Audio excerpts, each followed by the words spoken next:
예, 석종득입니다. 선거 컨설턴트이고요.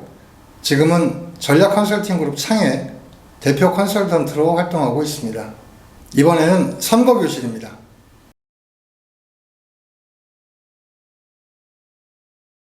전략 컨설팅 그룹 창이 함께하는 실전 선거교실 28번째 시간, 선거 말 만들기 6, 쓸모있는 출마 선언문 편입니다. 시작하겠습니다. 계속 말씀을 드렸기 때문에 이제 이 정도는 다 기억하실 것 같은데요. 컨텐츠의 기본 구성도 그렇고 출마 선언문의 기본 구성도 첫째, 이번 선거의 의미는 무엇이다. 둘째, 나는 이번에 당선되면 뭐를 할 것이다. 셋째, 그걸 제일 잘할 수 있는 사람은 나다. 라고 하는 기본 골격. 이것은 아마 이제 다들 기억하시리라고 믿습니다. 하지만 이걸 잘 만들어서 출마 선언을 했습니다만 아는 사람이 별로 없습니다.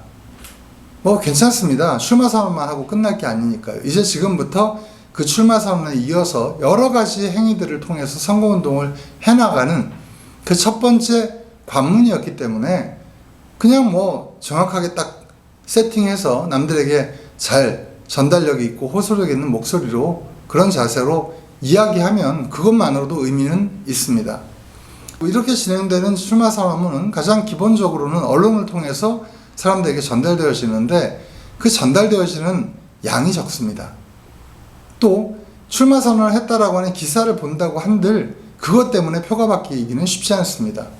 그래서 출마 선언문을 만들고 나면 이걸 출마 선언을 하고 나면 각종의 SNS를 통해서 퍼뜨리기도 하고 그 안에 있는 핵심적인 내용을 가지고 입소문을 퍼뜨리기도 하고 이렇게 하게 되는데 결국 나중에는 한 줄 남는 거죠. 그 친구가 이렇다더라 라고 하는 부분, 그걸 남길 수도 있고 아니면 그냥 요식행위로 끝나고 통과 의례로 끝나버릴 수도 있는 것입니다.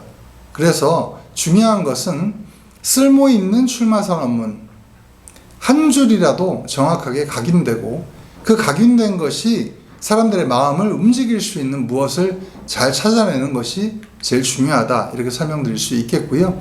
그 외에도 유의해야 될 점들이 몇 가지 있습니다. 참고하시면 좋을 것 같아서 소개드립니다.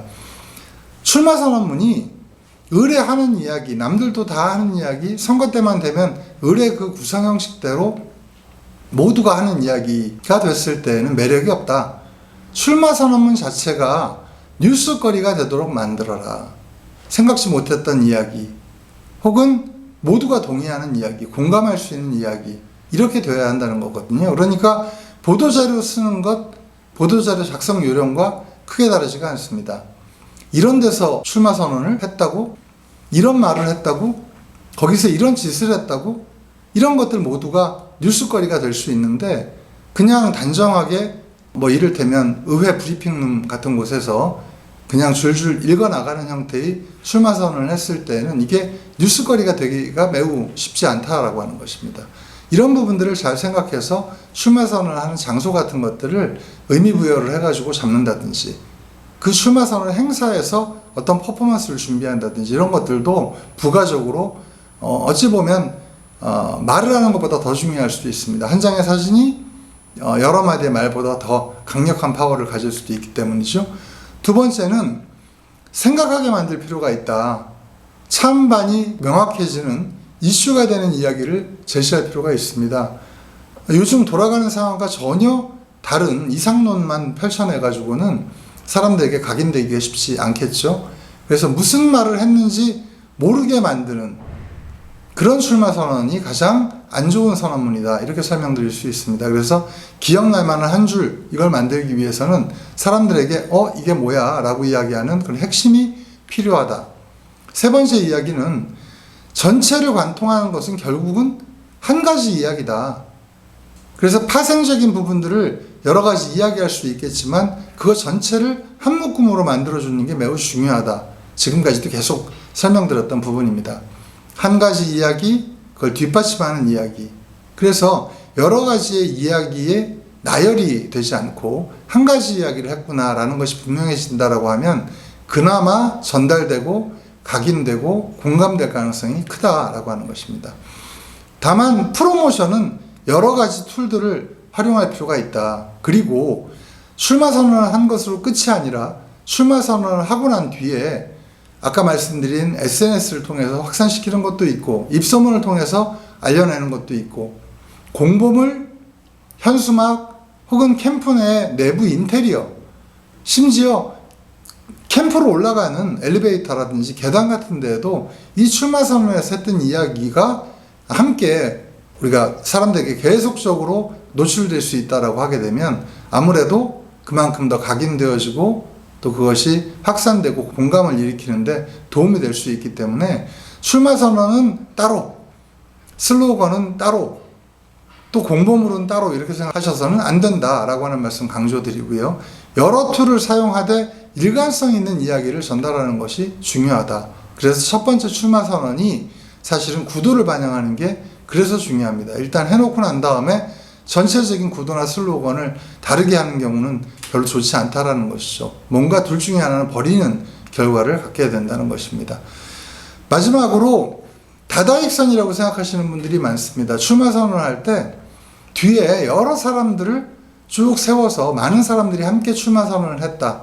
이것을 가지고 매우 중요한 어떤 출마 선언의 성공 여부로 생각하시는 분들이 많은데 저는 반대입니다. 오히려 뒤에 함께 서시는 분들을 필요로 한다면 내가 가지고 있는 컨셉, 이번 선거를 관통하는 흐름과 잘 매치되는 게 중요합니다. 예를 들면 청년이 행복한 어떠어떠한 지역을 만들겠습니다 라고 하는 것이 전체적인 내용의 큰 흐름이라면 뒤에는 당연히 그 청년들이 함께 해야겠죠.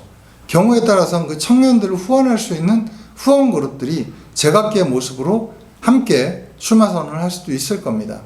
우리 지역은 노동자들이 너무 많기 때문에 나는 노동자들의 권익을 대표하는 그런 의원이 되겠습니다. 이런 어떤 컨셉을 가지고 이번 선거에 임한다라고 하게 되면 당연히 함께하는 사람들은 노동자들이 되어야 하고 그 주변 인물들까지는 가능하겠으나 이를테면 뭐 이런 분 저런 분 하여튼 주변에서 참석할 수 있는 분들이 모두 와서 내 뒤에 서는 것, 이걸로는 명확한 컨셉을 만드는데 어려움이 있다.